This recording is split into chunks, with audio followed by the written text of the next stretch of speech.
And our job now is to restore their confidence in us at a time where we haven't done what we need to do to be a successful political party. So a lot of this is also, isn't it, the Liberal Party admitting to your supporters, not just members, but to supporters, we've lost our way, we've got it wrong, and there's a bit of contrition needed there. There absolutely is. I mean, we've clearly made mistakes over recent years. We made mistakes when we were in government and in opposition, and we've got to learn from those. Well, g'day and welcome to the Macquarie Street Political Podcast. That was a very contrite Angus Taylor there, talking about how he can try and restore trust in the Liberal Party. Can they do it? I'll speak some more about the leadership spill and Susan Lee's demise in just a moment. My feature interview this week is with Robert Gregory, the CEO of the Australian Jewish Association. He opens up about how he could have easily have been in the line of fire on December 14. He happened to be at another event. Normally he would have been at the Hanukkah celebration on Bondi. He talks about losing his rabbi and a friend. You won't want to miss that interview. All that and more, stick around. Well, Angus Taylor won the Liberal leadership quite definitively in a leadership coup against Susan Lee in Canberra last week. He won 34 votes to 17. That is a decisive margin.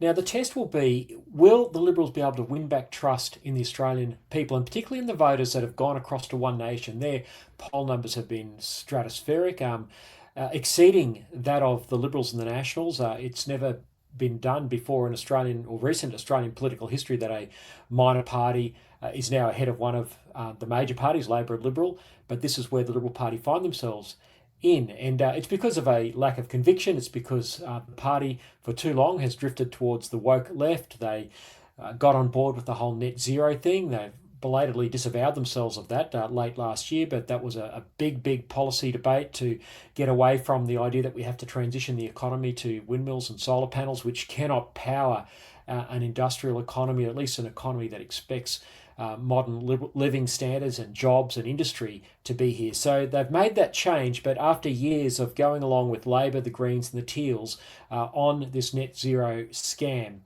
So they've well and truly divorced themselves from that. Angus Taylor is promising to fight for Australia. He's promising to fight for Australia's way of life. I think that's code for clamping down on people who hate our country and hate our values. And this is very much in the wake of the Bondi massacre and the concern about radical Islam, although Taylor's very careful not to tread too much in that sort of territory. But we all know that's what he means, and of course it's causing Anthony Albanese to smarten up some of his language, particularly when it comes to these so-called ISIS brides, who are not ISIS brides. These are women who went with Islamic men from Australia to join a caliphate in Iraq and Syria. But now Albanese is talking a lot tougher, although still talking out both sides of his mouth. He's saying on one hand, we're not repatriating these women, but we're hearing this week that the Australian government has helped facilitate Australian passports. And of course, Jamal Rifi, who runs the Friends of Tony Burke, one of Anthony Albanese's key ministers, Tony Burke from Western Sydney. Jamal Rifi, a Muslim doctor in Western Sydney, runs the Friends of Tony Burke, which is a fundraising arm for Tony Burke's re-election. And of course, Rifi is in Syria at the moment trying to help around about 30 or so of these women of the caliphate return to Australia. The links are all there. The government's trying to deny its involvement. But all of that to say, Angus Taylor has come out swinging, saying we've got to shut the door to people who don't support our values. And he very much means the so-called ISIS brides, these women who were part of that failed caliphate there. Now, one of the key things that Taylor has said a couple of times, and he said it in his initial press conference last Friday. He said it again in an interview with Sky News' Peter Credlin. I played a little bit of a clip from that at the start of the show in the cold opening. But he also said something about the need for the Liberal Party to get back to the politics of conviction. Take a listen. I think we have been too inclined to the politics of convenience, and we need to get back to the politics of conviction. Now, I'd argue this is the heart of why the Liberals are in the mess they're in, because it wasn't the politics of conviction to sign on to net zero, and Angus Taylor was very much involved with that with Scott Morrison back in 2021 when they put Scott Morrison on the plane to Glasgow to sign up to net zero by 2050. And of course, since losing the election after saying they wouldn't sign up to net zero, Labor has doubled down on this. And of course, Chris Bowen has gone mad on subsidised windmills and solar panels and is destroying our electricity grid in this country. And of course, the price of electricity is up 40%.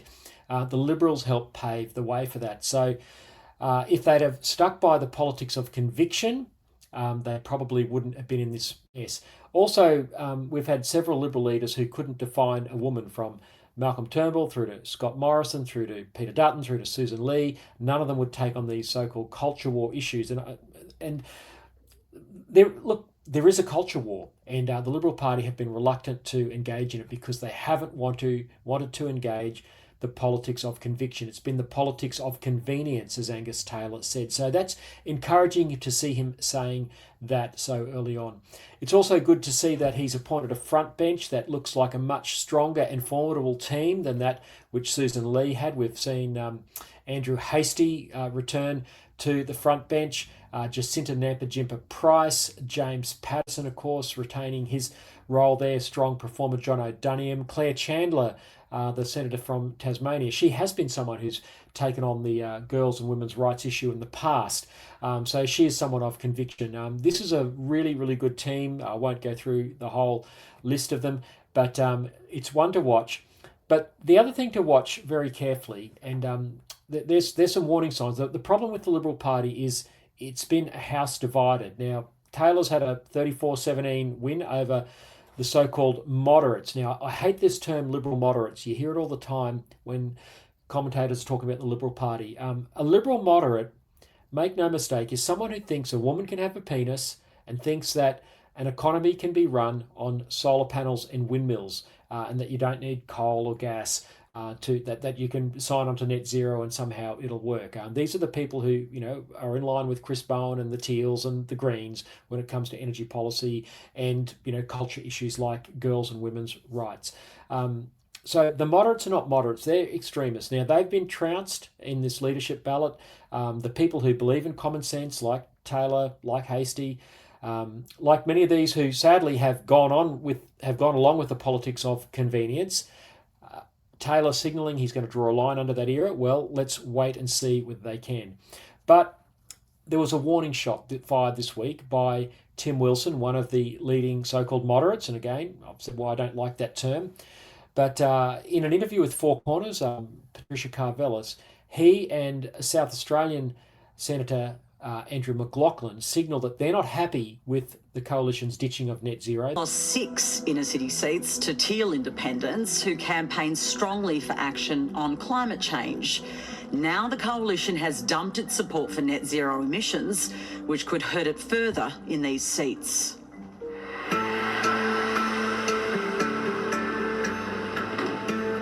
Moderates are arguing for the party to return to a stronger policy on climate change. Not just argue the case, fight for the case, campaign for the case, win the argument and build a better future. Looks like you're not winning at the moment. Well, I wouldn't quite look at it that way. I think every conversation has multiple steps in it. And I think one of the most important things is where the conversation is going next. We've had some debates and we've chosen to pivot on some conversations, but they're not over. In terms of what additional policy may come next. Tim Wilson told me this isn't over, this needs to be revisited. Do you think that issue needs to be revisited? Yes, and I'm going to advocate continuously for it to be revisited. They think they've got to win back urban votes.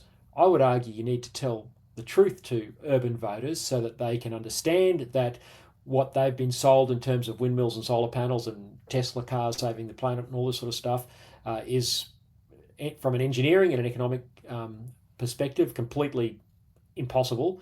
So the battle lines are still there in the Liberal Party. The fault lines, I should say, are still there. Time will tell whether this age-old fight will come back to bite the Liberal Party. This climate fight, these culture war fights between the factions in the Liberal Party, between the Conservatives and the moderates. Remember, that word moderate doesn't mean what it means. It means something else. But if these fault lines are still there, even with Angus Taylor winning, it's what brought down Tony Abbott, and it could easily bring down Angus Taylor again. So let's hope that common sense will now prevail in the Liberal Party. We need it for the sake of the nation. We need a strong opposition.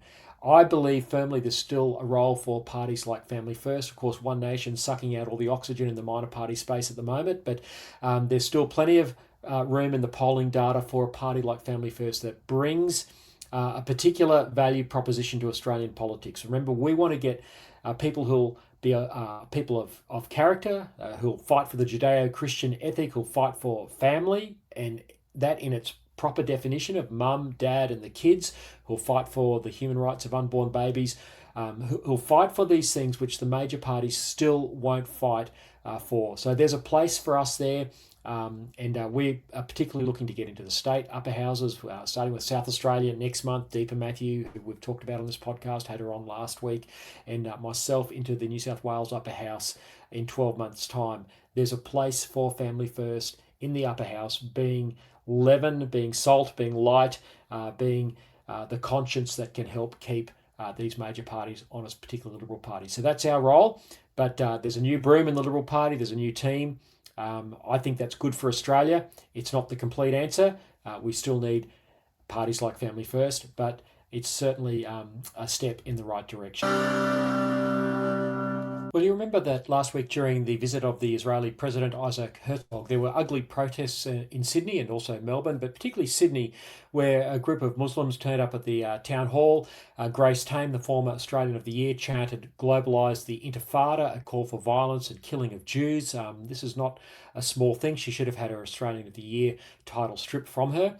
But during that protest, which was an illegal protest because the New South Wales government and the police, and backed up by a court order, had said that a protest could occur, but at Hyde Park, and certainly no march. So during this, a conflict with police was confected, and I'm going to say that because I believe the protest is deliberately organised to have a clash with police so that they could get the images on television to, show scuffles and violence and try and, frame the police for brutality.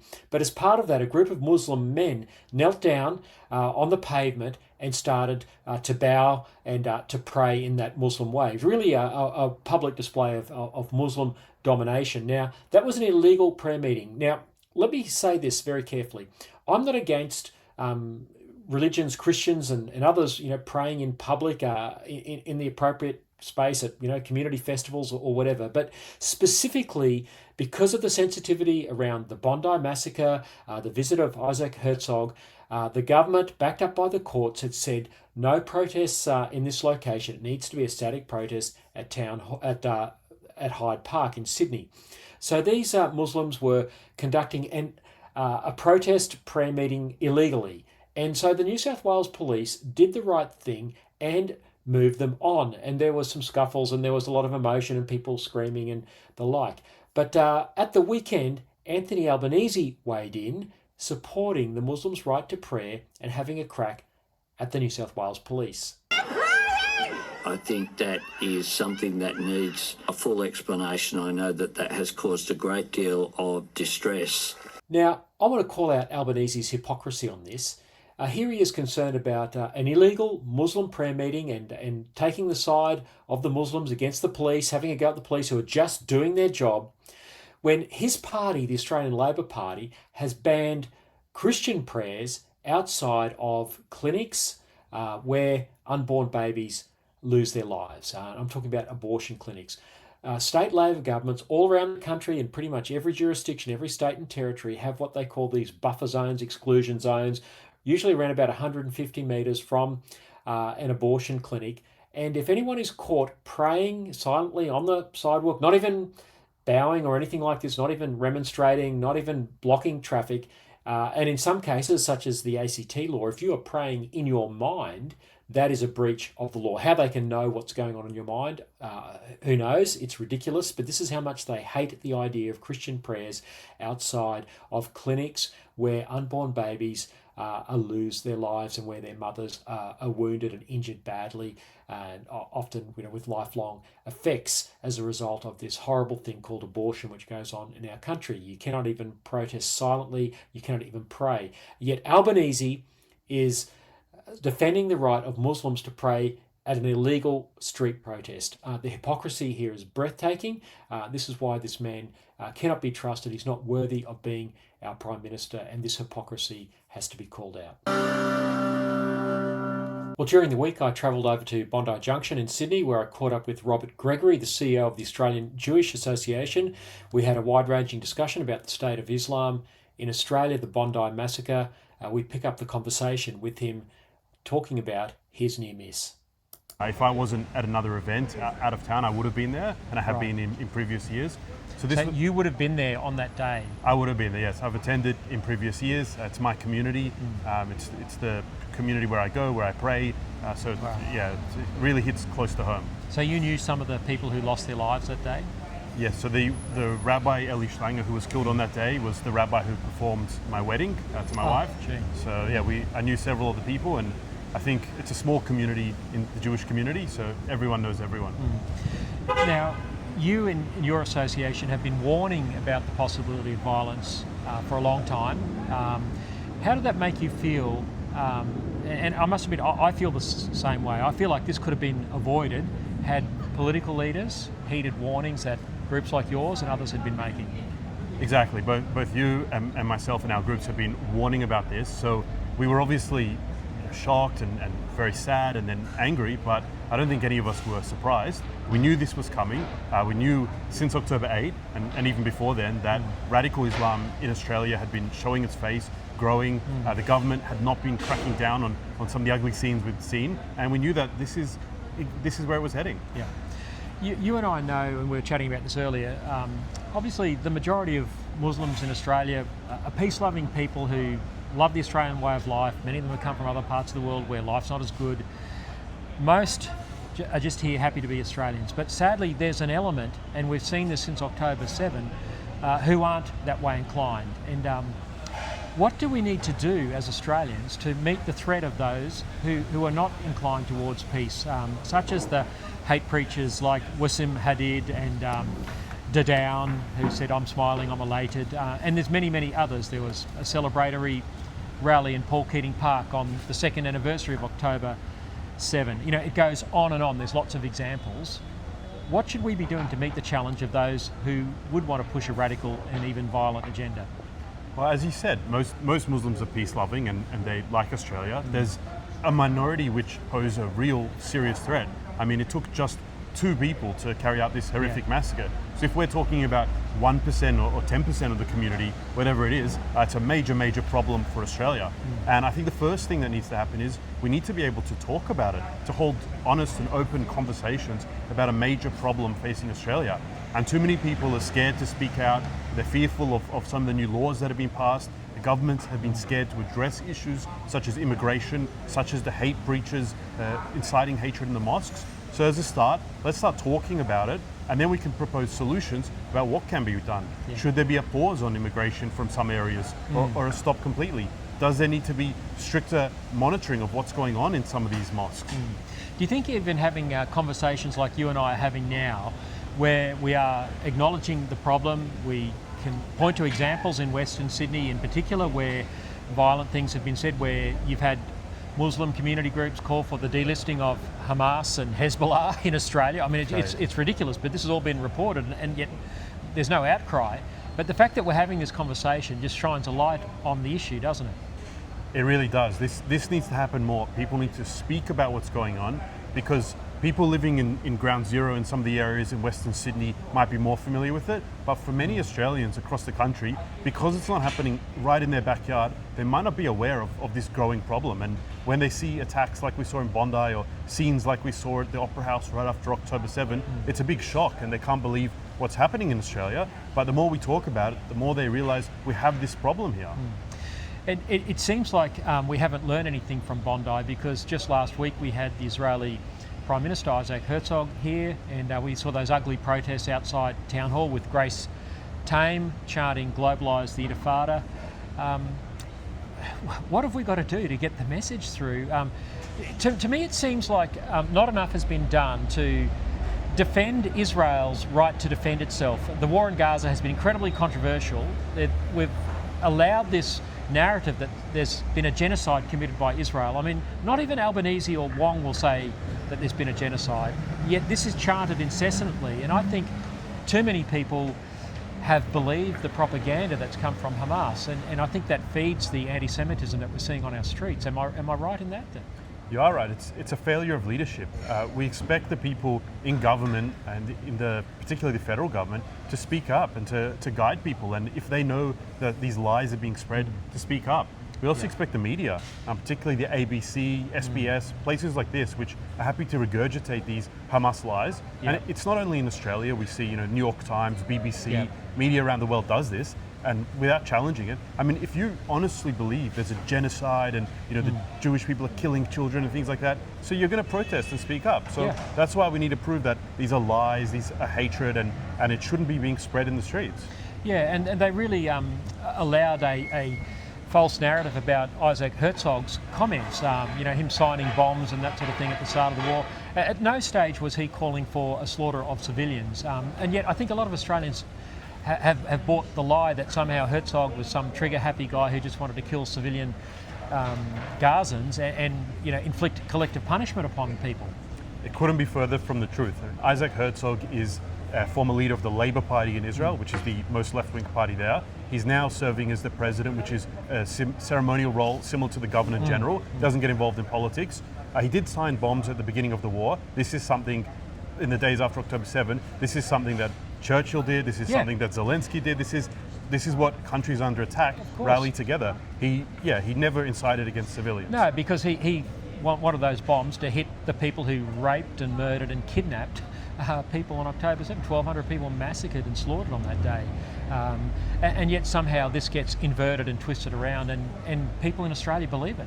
Exactly. I think the West has lost the understanding of what a defensive war is and what a war to protect your values after you've come under attack is. And I think Israel will be fine. They've shown themselves they can withstand war, but the worry is in Western countries like Australia, will people be able to fight together when we face a similar threat, which we will do? Well, this is what worries me, because whilst there's plenty of problems in Australia, and I'm obviously sympathetic to Israel's cause, but it's a foreign war, and there's other things we'd rather concentrate on here. But if we can't bring ourselves morally to know what's right and what's wrong in a conflict like that, then how are we going to know what's right and what's wrong in the issues that matter here in Australia? It's a major problem. I mean, what we saw on October 7, it's as clear-cut good versus evil as you can get. And if we have people in the street, chanting for Intifada, chanting for a prescribed terrorist group, and not standing up for a Western democratic ally, and that includes our federal government who didn't stand with Israel, it's very worrying. How will Australia react? I mean, we have faced attacks from similar enemies. We had the Bali bombings, we've had the Lynn Cafe siege. So we understand Australians are a target of radical Islam, and not only radical Islam. So we really need to make sure as a first step that we understand what our values are and why they're worth defending. How can we reach out to our Muslim community in Australia, and particularly here in Sydney and Western Sydney, and assure them that we are their friends, but that we have a zero tolerance for aspects of their religion that would be fostering hatred of Jews, and let's face it, there is a genuine hatred of Jews, and not just Jews, Christians and other infidels. How can we build bridges, do you think, with the Muslim community and those that are of goodwill? I think the Muslim community has been very badly served by their leadership.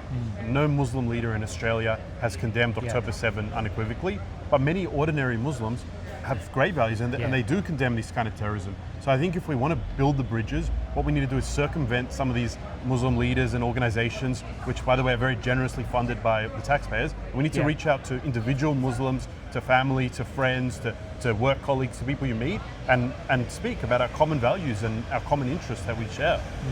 I think that's a really good insight, Robert. I agree with you. I've made many visits to the Islamic Council's website looking for statements condemning October 7, and you just can't find it. All you find is pro-Hamas statements there, and that worries me. If there's a million Muslims in Australia, which is what the next census will almost certainly show, that's a lot of people who are potentially influenced by essentially lies, as you say, badly served by their leaders. Yeah, I think if it was any other religious group, it'd be a huge scandal. I mean, we don't have rabbis, we don't have priests in Australia inciting their congregants to commit violence. They're all unequivocally condemn violence, even though they may hold different political perspectives on issues. And unfortunately, we haven't seen this from the Muslim communal leadership. Yeah. And I think maybe as a start, the government should be withholding money to more radical groups and speaking up on these issues. Yeah, that's right. So, Robert, where to now for Australia's Jewish community? This has been a horrible, horrible time. We're still not through it. And I say we because I think we're all in this together, and I'm as alarmed by what happened on the streets of Sydney outside Town Hall last week and now the attacks on the police for enforcing the law. Where do we go from here? Where do you as a community go to find healing and a way forward? Well, I won't deny that many Jews in Australia are considering their future here. There's people talking about leaving, and I think we will see a not negligible amount of Jewish people moving to Israel for their own safety, which should shock Australians. That shocks me, yeah. Yeah, so, moving to the Middle East to a war zone because they're worried about their safety in Australia, that will happen. But obviously the majority will stay here. Australians are loyal, proud, Jews are loyal, proud Australians. We came on the first fleet. We've been here ever since, contributing to Australia, and we want to continue to do so. So I think we're going to look for solutions. We're going to reach out to allies across different religious, political spectrums, and look at how we can contribute and build Australia and make it stronger. Well, we look forward to that contribution being ongoing, and I hope that's the attitude that all those who come to Australia as migrants take. Robert, thanks very much for speaking with us today. Thank you so much. Well, just in this final segment, I want to run through some of the big news that's been happening on the gender front. Regular followers of Family First and of my work will know that one of the things we really monitor is this LGBTQA plus gender fluid ideology, which has been indoctrinating our children, which is wreaking so much destruction, taking away the rights of girls and women for their sports, their private spaces, etc. And something happens in this space every week. In fact, multiple things happen, and it's important to keep this before the public's eye.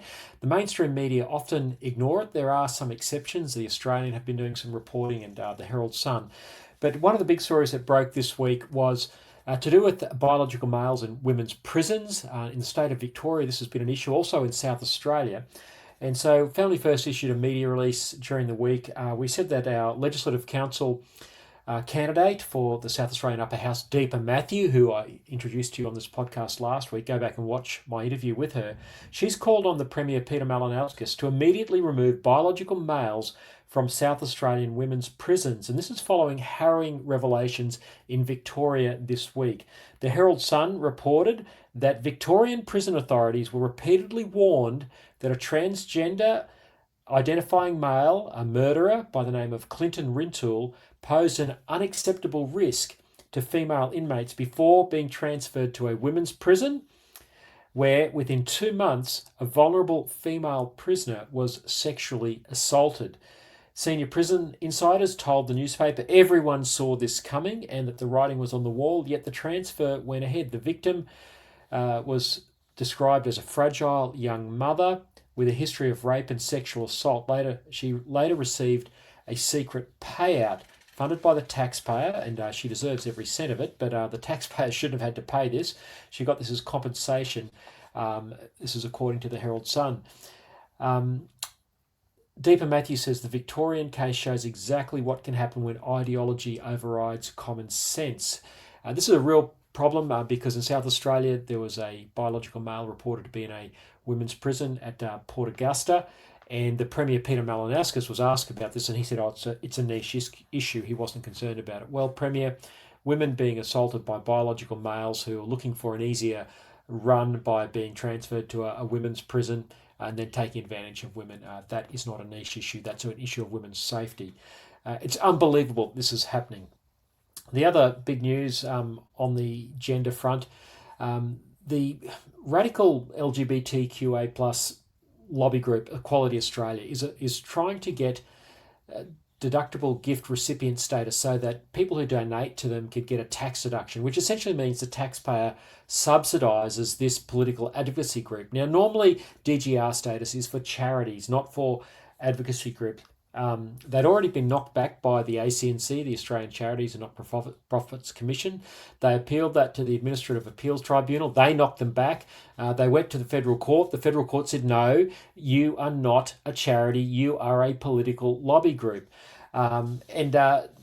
So having been knocked back in those three forums because due process was followed, they went to their friends in the Albanese Labor government, and Andrew Lee, the Assistant Treasurer, has helped draft legislation, which is before the Parliament now. There's a Senate inquiry on Family First this week, lodged a submission to this Senate inquiry objecting to deductible gift recipient status being given to Equality Australia. Why? Well, as I said, they've been knocked back to the normal process. They're a political lobby group. They originally lobbied for same-sex marriage. Now they lobby to try and take away the rights of Christian schools to employ staff who share their ethos. But they also lobby for child gender conversion therapies. They are one of the big proponents of giving puberty blockers and cross-sex hormones to children, which we know are harmful, and even surgeries. This is a group that should not be given deductible gift recipient status. The taxpayer should not be subsidising their work, and there should not be special legislation to override the existing processes that apply to any other charities. It seems like for Equality Australia, some groups are more equal than others.